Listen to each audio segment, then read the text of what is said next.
Nous devons rester vigilants, nous préparer de manière adéquate et éviter d'être pris par surprise.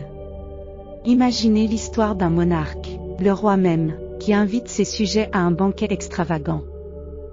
Il ne se contente pas de divulguer la date et de donner des signes à observer à l'approche de l'événement, mais il insiste également sur l'importance de ces préparatifs. Cependant, le peuple du roi, absorbé par sa vie quotidienne, son travail et ses problèmes personnels, commence à négliger la fête imminente. Il considère les signes comme de simples distractions. Lorsque le jour de la fête arrive, ils sont pris au dépourvu, sans aucune préparation, et ne participent donc pas à la célébration de la joie. Aujourd'hui, notre Sauveur, Jésus-Christ, s'est engagé à revenir et nous a fourni ces signes révélateurs à observer. Nous ne devons pas imiter les attitudes négligentes des personnages de ce récit. Nous devons être vigilants et faire les préparatifs nécessaires. L'attention portée à ces indicateurs des derniers jours revêt une grande importance. Pourquoi, me direz-vous? Tout d'abord, cela nous permet d'être prêts lorsque Jésus réapparaîtra. Comme le dit 2 Pierre, chapitre 3, verset 10, « Le jour du Seigneur viendra comme un voleur dans la nuit ». Cependant, notre attention nous permet de ne pas être pris par surprise. De plus, la compréhension de ces signes peut améliorer notre vie actuelle. Elle favorise la bonté, la patience et l'amour des autres. Cette compréhension nous permet de faire des choix justes, en reconnaissant que nos décisions ont de l'importance aux yeux de Dieu. Fixons donc notre regard sur ces signes. Préparons-nous à l'arrivée de Jésus et vivons d'une manière qui apporte le bonheur à Dieu. Que Dieu nous bénisse en nous donnant la sagesse de saisir les signes de notre temps et le courage d'y conformer notre vie. La Bible, la parole divine, nous donne un aperçu des événements qui se dérouleront à l'apogée des temps. Dans le livre de Matthieu, chapitre 24, verset mars 2014, Jésus discute de ces prophéties avec ses disciples. Ceux-ci posent une question sur les signes de son retour et de la fin des temps.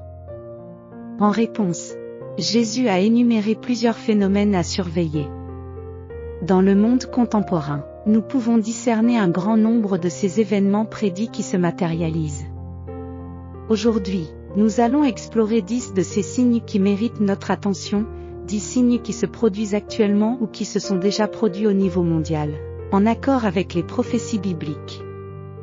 Ces signes servent de signaux d'avertissement, annonçant l'arrivée imminente d'événements importants et le retour de Jésus. Signe numéro 1. L'escalade des catastrophes naturelles. Avez-vous déjà observé la fréquence croissante des catastrophes naturelles dans les bulletins d'information récents? Les tremblements de terre, les ouragans, les incendies de forêt, les inondations et les sécheresses sont devenus plus fréquents et souvent plus intenses. Un exemple frappant est le tremblement de terre de magnitude 7,8 qui a touché la Turquie et la Syrie en février. Si ces événements peuvent susciter de l'inquiétude, il est essentiel de reconnaître qu'ils font partie des signes mis en évidence par Jésus dans Matthieu 24,7. Jésus a prédit qu'à l'approche de son retour, les catastrophes naturelles deviendraient plus fréquentes. Il est essentiel de comprendre que ces signes ne sont pas destinés à susciter la peur, mais à nous inciter à nous préparer. Jésus souhaite que nous soyons prêts pour son retour glorieux. Au milieu de ces catastrophes naturelles de plus en plus fréquentes, gardons à l'esprit ces paroles prophétiques. Le psaume 46:1 renforce cette notion, nous assurant que Dieu est notre refuge et notre force, un secours présent dans la détresse. Signe numéro 2. La prévalence des pandémies mondiales. Il est indéniable que les questions de santé ont dominé notre discours actuel. La pandémie mondiale, causée par un virus invisible, a profondément modifié nos vies. La plupart d'entre nous ne s'attendaient pas à vivre un tel événement au cours de leur vie. Pourtant, dans Luc 21:11, Jésus prédit des temps marqués par de grands tremblements de terre et des pestes. Le terme peste fait référence à des maladies mortelles qui se propagent rapidement, à l'instar de la pandémie mondiale dont nous avons récemment été témoins. Cette pandémie a débuté dans une partie du monde et s'est rapidement propagée, touchant des millions de personnes et entraînant des changements dans nos modes de vie et nos interactions. Elle nous rappelle brutalement notre vulnérabilité et l'interconnexion de notre monde. En ces temps difficiles, souvenez-vous de la promesse de Jésus en Jean 16, 33. Dans le monde, vous aurez des tribulations, mais prenez courage, j'ai vaincu le monde.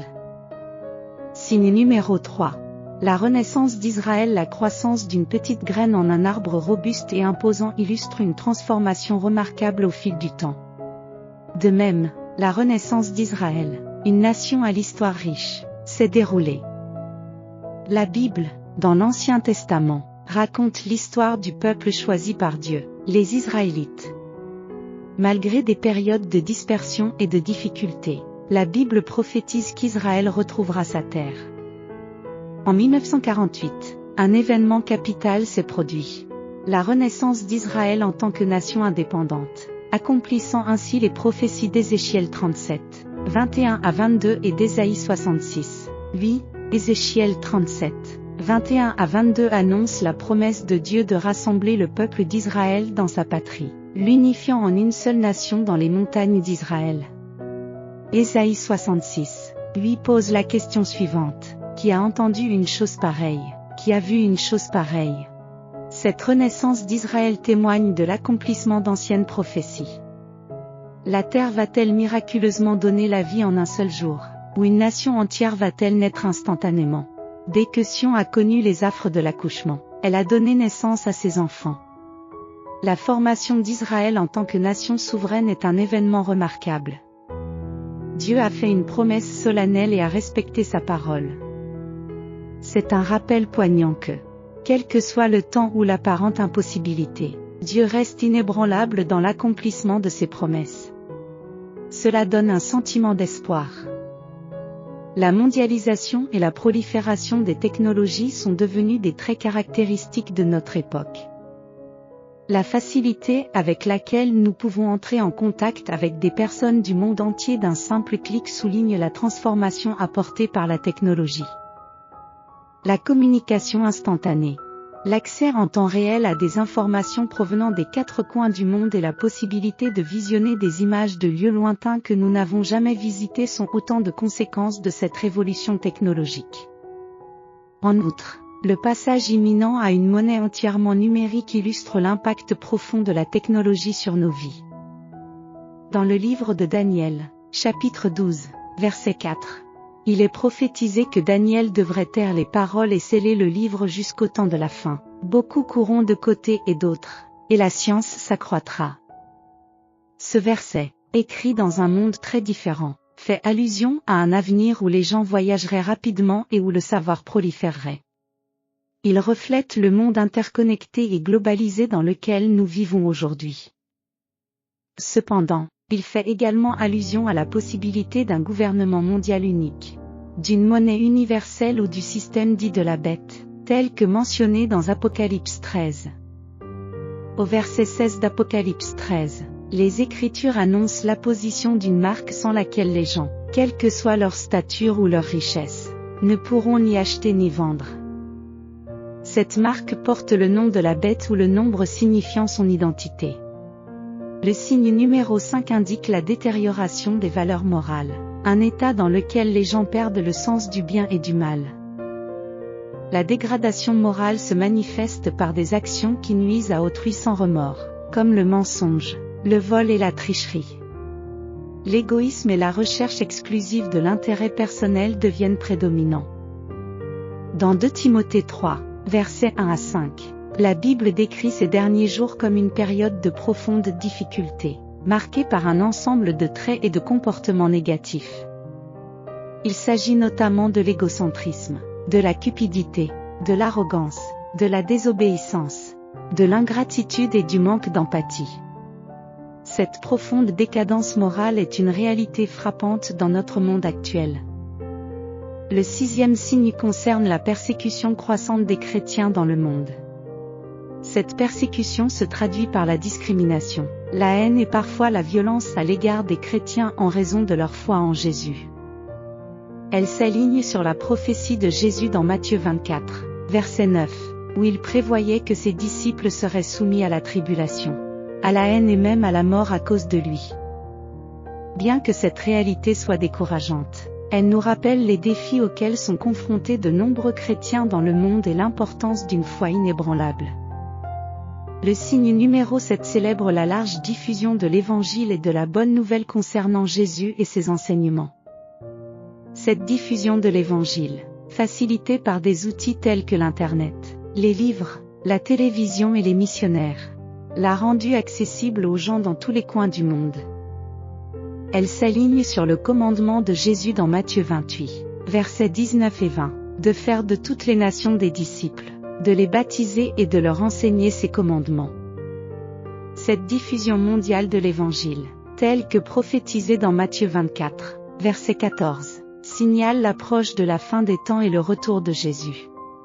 C'est un appel aux croyants à partager ce message et à se préparer à son retour. Le 8e signe indique les conflits et les tensions qui perdurent depuis des années au Moyen-Orient. La région a été marquée par des conflits fonciers, des conflits de leadership et des divergences idéologiques, ce qui a entraîné des luttes et des troubles permanents.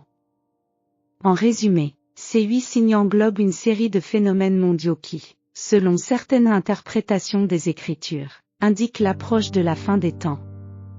Bien que chaque signe ait sa propre signification, ils fournissent collectivement un cadre permettant de comprendre le déroulement des événements futurs. Cette situation poignante entraîne beaucoup de douleur et de chagrin, mais elle sert aussi d'indicateur que l'apogée du monde est peut-être proche. Le livre d'Ézéchiel, plus précisément les chapitres 38 et 39, prophétise un conflit important en Israël, appelé la bataille de Gog et Magog, où de nombreuses nations uniront leurs forces contre Israël. L'escalade des tensions au Moyen-Orient pourrait être un précurseur de cette bataille capitale.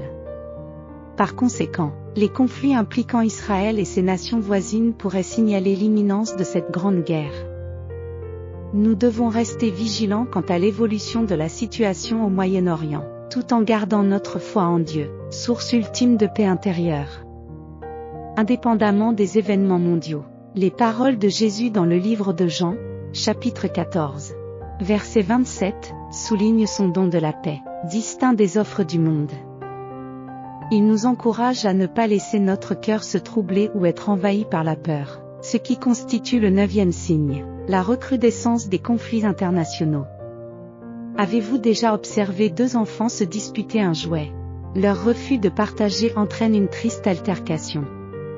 Un scénario similaire se déroule à plus grande échelle dans notre monde d'aujourd'hui, où les nations se disputent la terre, le pouvoir et les ressources, ce qui conduit à des guerres dévastatrices.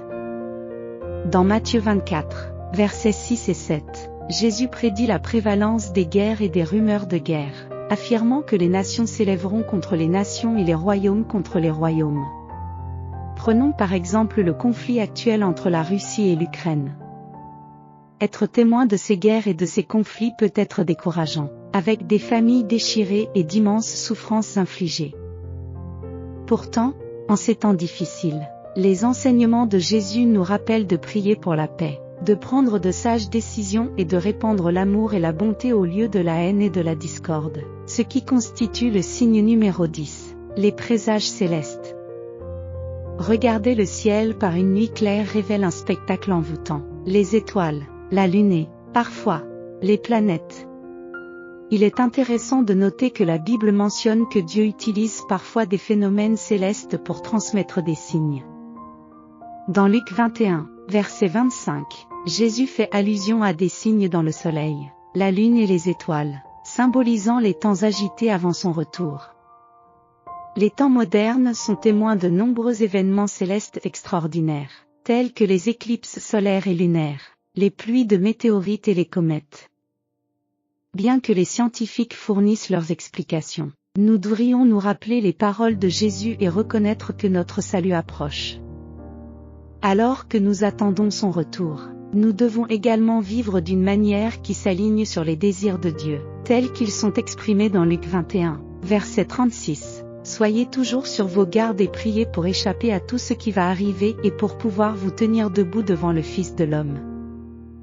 Gardez l'espoir malgré les signes inquiétants, car Dieu est à nos côtés. Le même Dieu qui a annoncé ces événements par l'intermédiaire de ses prophètes et qui a envoyé son Fils pour nous sauver est toujours présent. Il ne nous abandonnera pas et ne nous délaissera pas. Romains 3.23 souligne que nous avons tous péché et que nous sommes loin de la gloire de Dieu. Mais qu'il n'est jamais trop tard pour revenir à notre Père aimant. Le verset 9 de 2 Pierre 3 indique qu'il ne veut pas que les gens périssent, mais qu'il cherche à ce que tous se repentent. Quelle que soit la distance à laquelle vous vous êtes égarés, son amour peut vous atteindre et sa grâce peut purifier vos transgressions les plus profondes. Approchez-vous de lui, repentez-vous et détournez-vous de la méchanceté pendant qu'il en est encore temps, car vous êtes un enfant de Dieu. Il vous aime infiniment, et Jésus s'est sacrifié sur la croix pour notre salut, même lorsque nous étions au plus profond du péché. À la fin, Dieu l'emporte, quelle que soit l'ampleur de la bataille ou l'obscurité de la nuit. En tant que ses enfants, nous partagerons sa victoire, comme le promet Apocalypse 21, verset 4. Il essuiera toutes larmes de leurs yeux. Il n'y aura plus ni mort, ni deuil, ni cri, ni douleur, car le vieil ordre des choses a disparu. Préparons-nous, guettons les signes et accrochons-nous à l'espérance que nous avons en Jésus. Soyons prêts à accueillir notre roi lorsqu'il reviendra. Maintenant, à tous ceux qui peuvent entendre ces mots, unissons-nous dans la prière. Priez cette prière avec moi afin de recevoir toutes les bénédictions qu'elle contient. Père céleste, tu es la lumière de ma vie et mon salut éternel. Tu es le commencement et la fin, omniscient et tout-puissant, avec un amour qui dure à travers le temps. Aujourd'hui, je recherche humblement ton pardon et je suis reconnaissant de ta fidélité à pardonner mes péchés et à me purifier. Restaure en moi la joie de ton salut. Seigneur, guide-moi dans mon cheminement dans la vie et sois témoin des signes de ton retour. Comme promis dans Jean 14, 27, donne-moi ta paix qui surpasse l'entendement du monde. Aide-moi à comprendre ces signes avec empressement et non avec crainte. Et accorde-moi la force de rester ferme dans ma foi. Dans un monde qui manque souvent d'amour, donne-moi de briller de ta lumière, de faire preuve de bonté et de compassion, et de refléter ton amour. Alors que j'attends le retour glorieux de Jésus, inspire-moi à partager la bonne nouvelle, en me donnant l'audace de répandre l'amour du Christ dans tous les coins de la terre. Remplis-moi du zèle nécessaire pour partager l'Évangile avec les autres. Que je sois un phare de ton amour. Cher Dieu. Merci pour ton amour sans limite, qui m'atteint où que je sois. Ton amour est une lumière dans mes moments les plus sombres et un réconfort dans les moments de détresse. Je demande la sagesse, Seigneur. Guide mes pensées, mes paroles et mes actions. Aide-moi à prendre des décisions qui s'alignent sur ta volonté et qui rendent gloire à ton nom. Que ta sagesse éclaire mon chemin, et accorde-moi un cœur perspicace pour distinguer le bien du mal. Que je possède la force et la paix pour affronter chaque jour, sachant que tu es avec moi. J'offre cette prière en ton nom, croyant en ton amour sans fin et en ta victoire, quels que soient les défis que nous rencontrons. Amen. Accorde-moi une sérénité qui dépasse l'entendement. Aide-moi à trouver du réconfort dans ton étreinte, où je peux me décharger de mes soucis et de mes peurs, pleinement conscient de ta présence bienveillante. Rapproche-moi de ton essence divine, cher Seigneur. Permettez-moi de sonder les dimensions incommensurables de votre amour paternel, sa hauteur, sa profondeur et sa largeur. J'implore ta protection, non seulement pour moi, mais aussi pour ceux qui me sont chers. Que tu nous protèges des pièges des adversaires et des embûches de ce monde. Seigneur, protège-nous des dangers visibles et cachés que nous rencontrons. Ma gratitude déborde, Seigneur, pour avoir écouté mes supplications. Je te remercie pour ton amour, ta grâce et ta miséricorde sans limite. Je t'en prie, au nom de Jésus. Amen. Si ce message a enrichi votre âme, veuillez exprimer votre soutien en tapant Amen dans la section des commentaires ci-dessous. Votre soutien peut nous aider à atteindre plus d'âmes et à propager l'Évangile. Vous pouvez nous aider dans cette entreprise en partageant ce message avec un ami ou un membre de votre famille et en cliquant sur le bouton j'aime. N'oubliez pas non plus de vous abonner à la chaîne pour recevoir du contenu qui vous inspirera et vous soulèvera. Nous apprécions profondément votre soutien et n'oubliez pas que vous êtes bénis pour être une bénédiction. N'hésitez pas à laisser vos requêtes de prière dans les commentaires afin que nous puissions les présenter au Seigneur pour votre prospérité et votre triomphe. De plus, les autres croyants sur la plateforme YouTube et dans le monde entier peuvent se joindre à vos requêtes en toute solidarité. Toute la gloire appartient à Dieu. Je décrète que les bénédictions invoquées dans cette prière sont maintenant sur vous, au nom de Jésus. Que la grâce et la paix de notre Seigneur Jésus-Christ vous accompagnent tous.